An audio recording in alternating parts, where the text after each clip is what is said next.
Welcome, Shannon O'Hara. It is so great to have you here, and thank you for all that you contribute to the earth. Today, I'm so lucky to be able to interview you. My name is Georgia Watson, and we are talking about being a steward of the earth. And we hear you talking about the earth and the planet quite a bit. So, would you please tell us, what does it mean to you to be a steward of the earth? Hello, everybody out there around the world joining Global Bars Day. How does it get better than this, you guys? Wow. Amazing. So, how many of you guys have discovered your body in totally different ways since you started running bars and using the tools of access? Have Massively. you, and you'll have to, you're all joining I'm joining you guys, but you're also joining me on day 10 of my 14-day Australia hotel quarantine. So this is my quarantine hotel room behind me. It's so Um, great. What a privilege. I tried to figure out how to put one of those cool fancy screens behind me, but I can't figure out how. So you guys just get to see my hotel room. I wish you were all here and I could be running bars with you guys. And it's great that we can connect like this as well. So they've asked me to come on and do this part of connecting with the earth, stewarding the earth. And one of the, how many of you guys have felt really like powerless to make a real dynamic change or contribute and create something greater with the earth and what you see going on around the planet? And so one of the really cool things that I want to get you guys in connection with today is you and your body's ability to change all realities far more dynamically and far more easily than you might realize. One of the things that Access has really taught me is that your point of view truly creates your reality. And so one of the greatest ways that we negatively impact the earth that most of us don't realize is by judging our bodies. Your body is an element of the earth. It's made from the same things as the earth. Without the earth, you would not have a body. Without your body, the earth still lives. So essentially, the earth is our body. And then your little body is this gift that you get from the earth to explore and experience life embodied. Our bodies are connected to the earth literally. This isn't metaphorical, this isn't theoretical, this isn't like airy-fairy, this is literal. Your body literally has an energetic connection to the earth. It's made of the same elements of the earth. So when the earth is thriving, your body is thriving. When your body is happy, when your body is thriving, that is then a contribution to the earth as well. But when you judge your body, you are essentially projecting that judgment, that criticism, that energy into the earth. Everything you say to your body, every point of view you take about your body is the communication you're delivering to the planet. Your body is the earth. So when you judge your body, you are also judging the earth. Conversely, when you enjoy your body, when you receive all of the pleasures, all of the sensations that your body has to offer, when you allow your body to live, you are then becoming a source point for greater aliveness on the earth. So, what can you receive about your body today that you usually don't, because you're either critical of your body or ignoring your body or disinterested in having a body? What can you receive about your body right now? Really relax. Whether you're having your bars run, or you're running somebody's bars, or you're alone in a room like I am. If you're alone, if you're sitting up in a chair, put your hand on your body. Consciously put a hand on your body. It can be your thigh, your chest, your stomach. And just perceive your body. Thank you, body, for gifting me the experience of living. Now apologize to your body for ignoring it, criticizing it, judging it. Have a tender, gentle moment with your body right now. Thank your body and receive your body more vulnerably. This is how you steward the earth. It begins with your body. It begins by you embodying and stopping trying to reject your body with the thoughts that you think, the food that you eat, the points of view that you take. What if you fully received embodiment with all of its powers, all of its pleasures, all of its conspiracies, everything you're unwilling to perceive, know, be, and receive with your body? You destroy and uncreate all that. Right and wrong, good and bad, all nine, pot, pock, shorts, boys, and beyonds. The power of the earth can be received through your relaxation. And one of the other extremely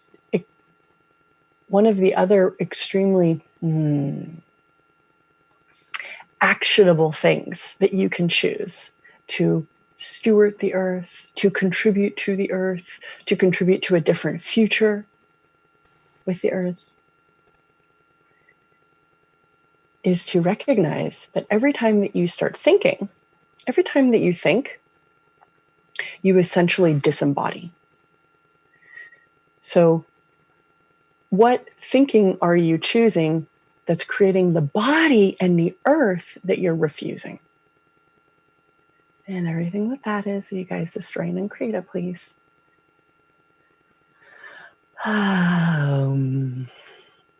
Right and wrong, good and bad, all nine, pod, pock, shorts, poison, beyonds. Thinking is not your greatest power.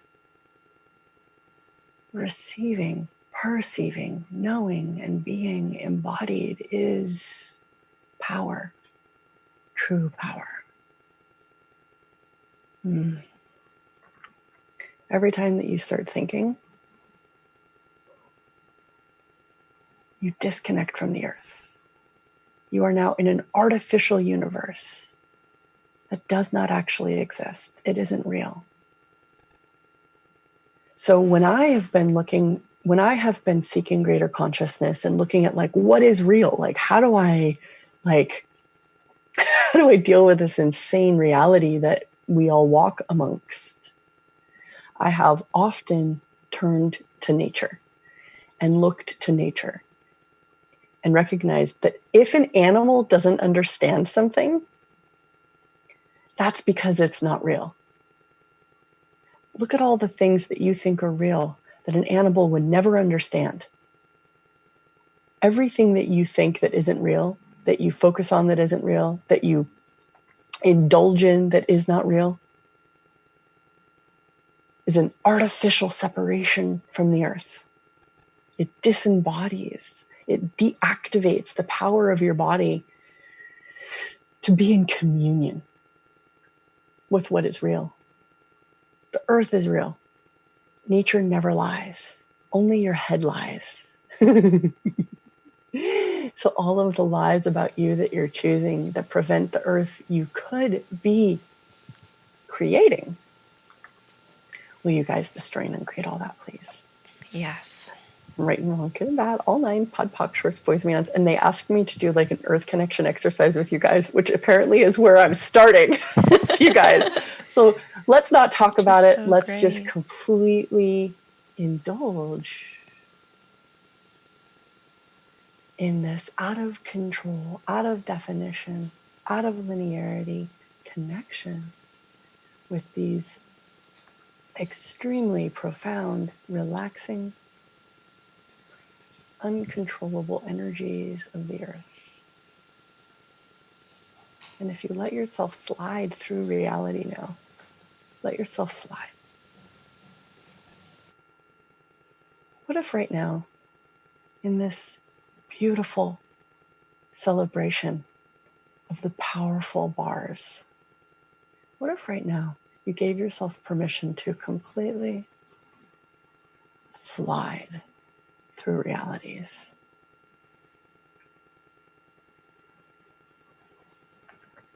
To allow all realities to change, to not need to define or identify or control. Everything is possible in nature.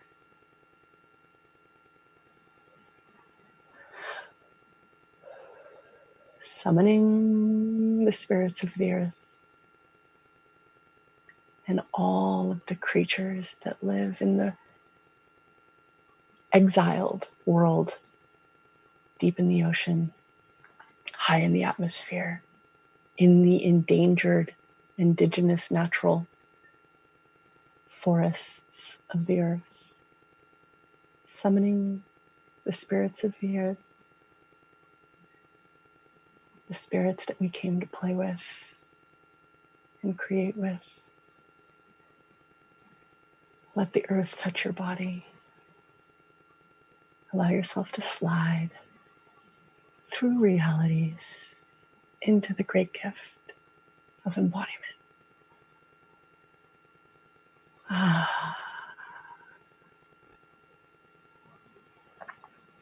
Who and what has been desiring to gift to you and your body, that if you received it, perceived it, acknowledged it, would contribute to the expansion and growth of consciousness. Let yourself have that, be that, choose that, as out of control as it is.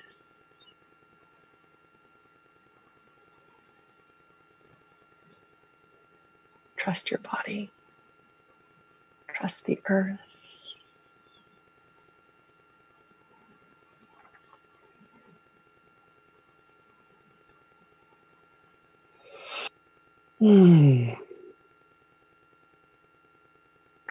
Your body and the earth never lie. Only your head, only your mind can lie. How many lies are you living that your body does not recognize? What if you embodied you? What if you embodied the gift that you came to be this lifetime?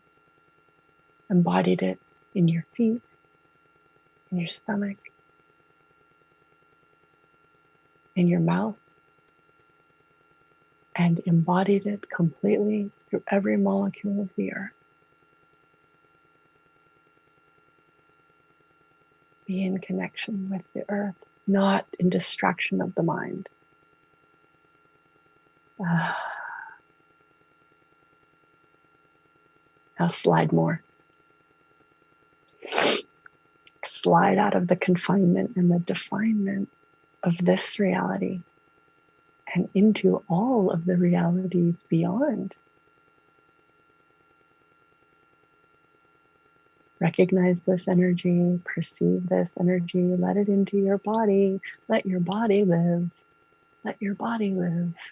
Let your body live.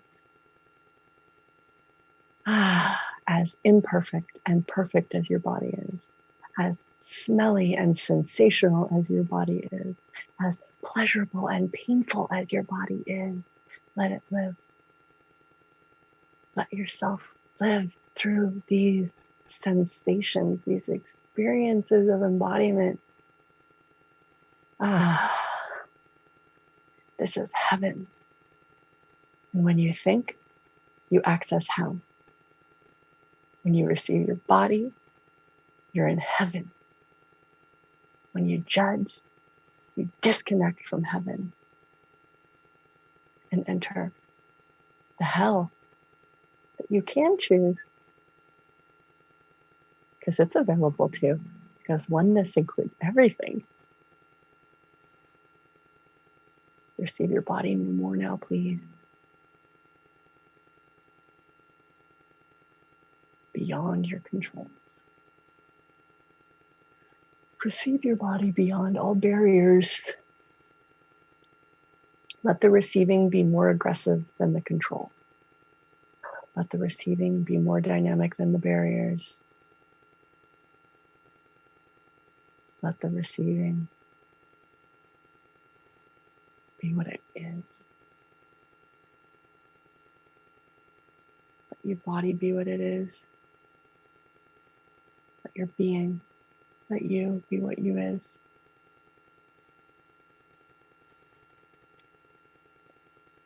Slide more now, please, into the earth.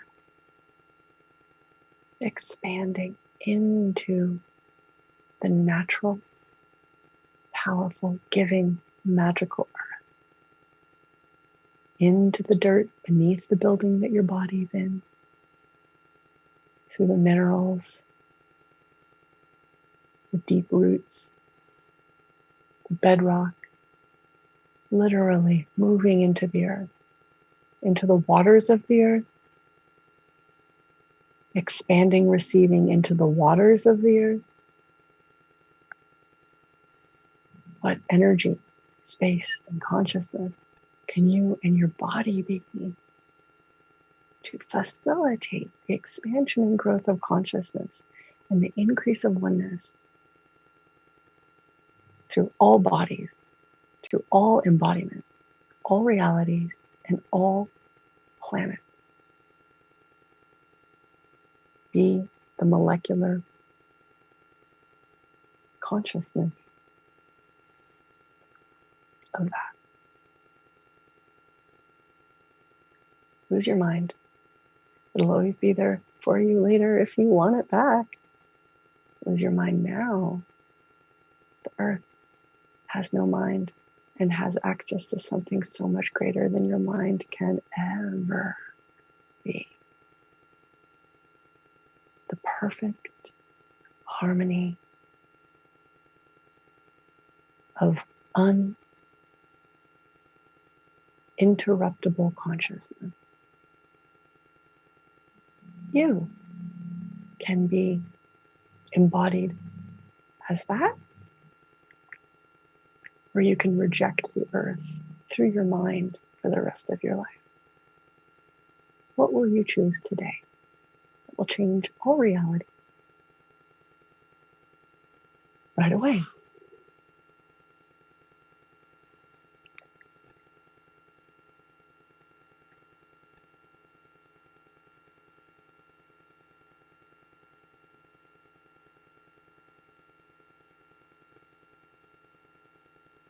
How does it get better, guys?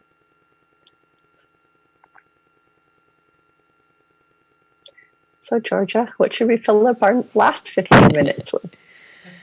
Oh my goodness, I'm just so grateful for that perspective when you were speaking about if animals don't, I can't remember exactly what you said, something like if animals aren't worrying about it, then that's actually an artificial thing. And that was just such a brilliant concept. And I look at where people are doing their best to save the planet, and are animals looking to save the planet? Or are they actually being what you're expressing energetically, this no judgment and different way of being with the planet?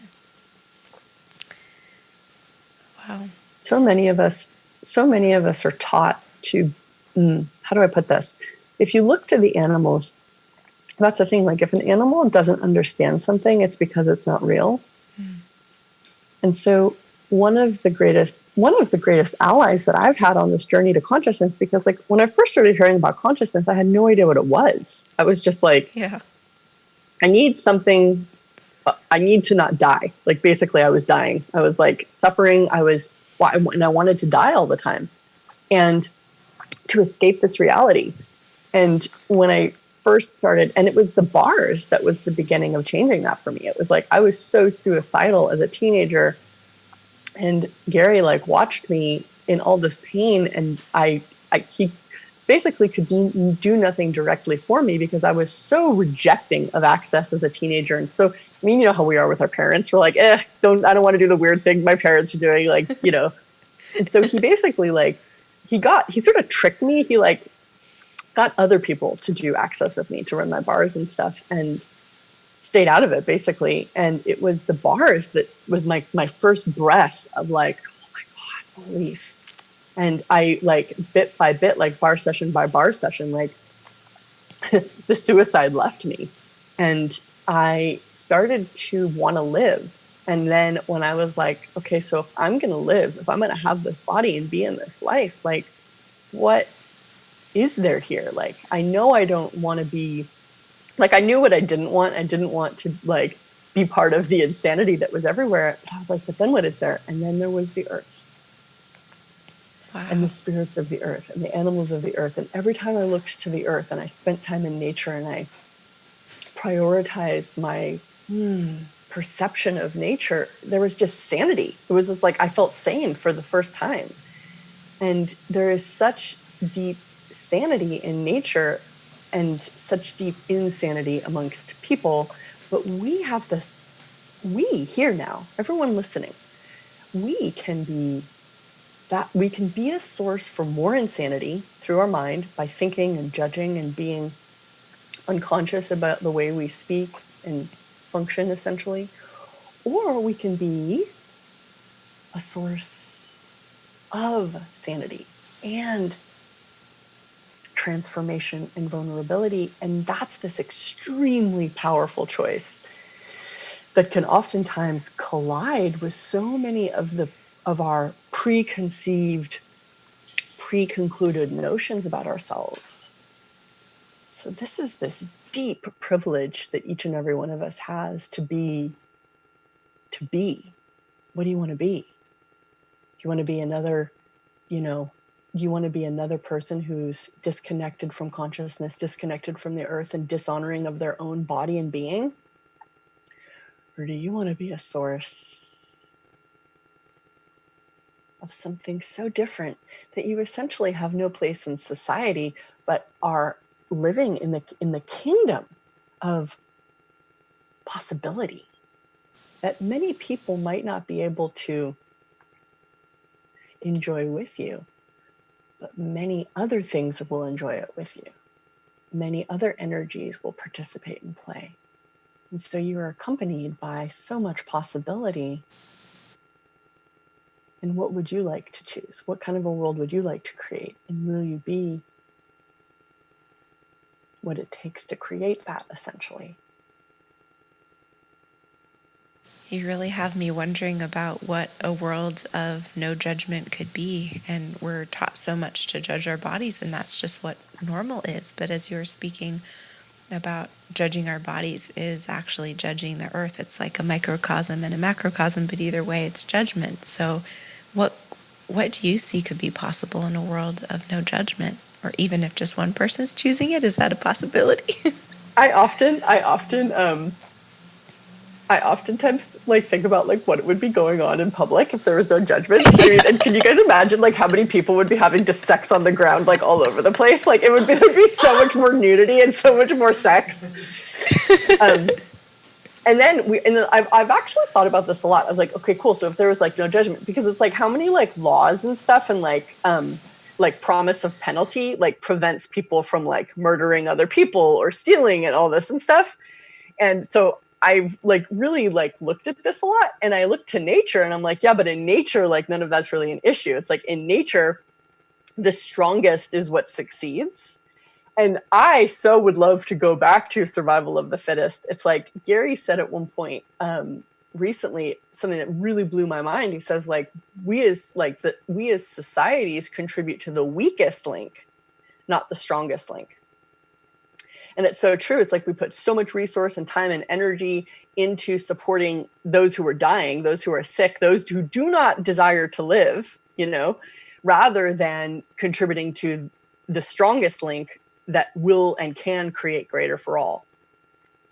And that's essentially how we create a sick society, by prioritizing the weakest. But nature doesn't do that. Nature, whatever is the strongest, that's what will succeed.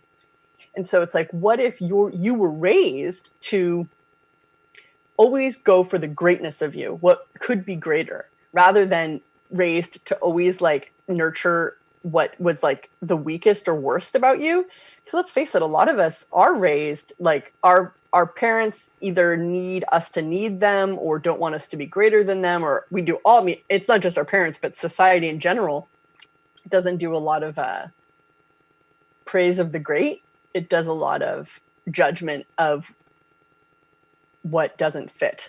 So if you were raised to always have greater and be greater, that have to have the greatness of you nurtured, what could you be and what would you be? And would you be scary to society based on that? Wow.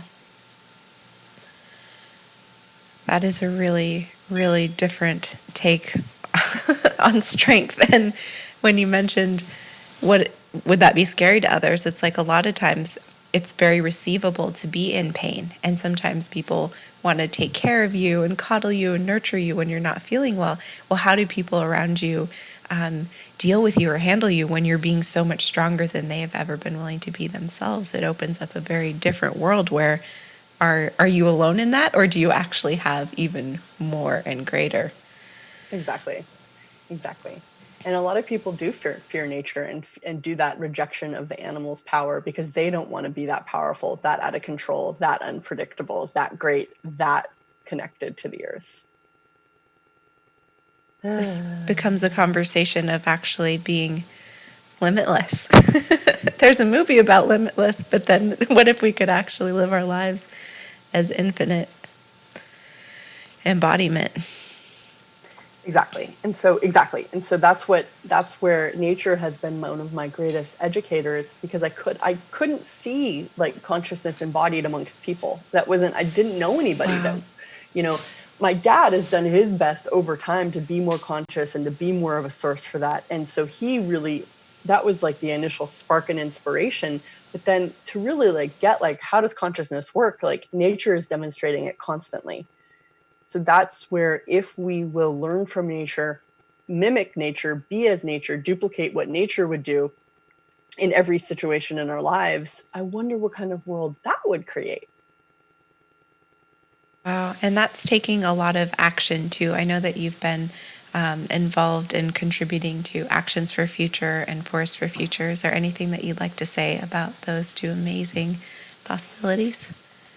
Well, the prospect of, I wasn't willing to have money in my life until I realized that money would allow me to essentially preserve endangered forests. It would allow me to actually like save the parts and the beauty of the earth that are endangered. And that was like the first time in my early 20s when my dad was like, would you be willing to have money if you could like buy up endangered forests? And I was like, oh, that's why you should have money. And so it's like the earth is my ultimate inspiration. It's like that's what makes me want to create. And it's like the earth is my greatest joy, being amongst the trees and the water and the out in nature and breathing in the microbiome of the earth. That's embodiment. That's the pleasure of living. And we can so oftentimes get distracted by the seduction of this reality, family, relationships, your mind, your judgments. And most of us, I'm going to say this, I didn't mean to get so extreme, but here we go. How many of you guys have spent the majority of your life distracted from true embodiment? And so it's like, if you were going to die tomorrow, would you be happy with the life that you've lived? And that's the thing. It's like nature's never distracted. The earth is never distracted. So if you truly want to be a steward of the earth or contribute to the earth and have a thriving earth into the future, that choice has to start with you. The earth is not separate from you. It's not about going outside of you to achieve that. It's really truly about being the source for that. Mm-hmm. Wow. Incredible. The energy here is just palpable too. So I'd encourage you all, if you would like to re-listen to this segment or any of the others today on Global Access Bars Day, give us about 24 hours to get these segments uploaded. And there are some really beautiful energies infused through here. And let's see if there, well, also I'd like to say their actions for future and force for futures are very much just a different possibility, just as Shannon was talking about, something that hasn't really existed on planet Earth before, about really contributing in a totally different way.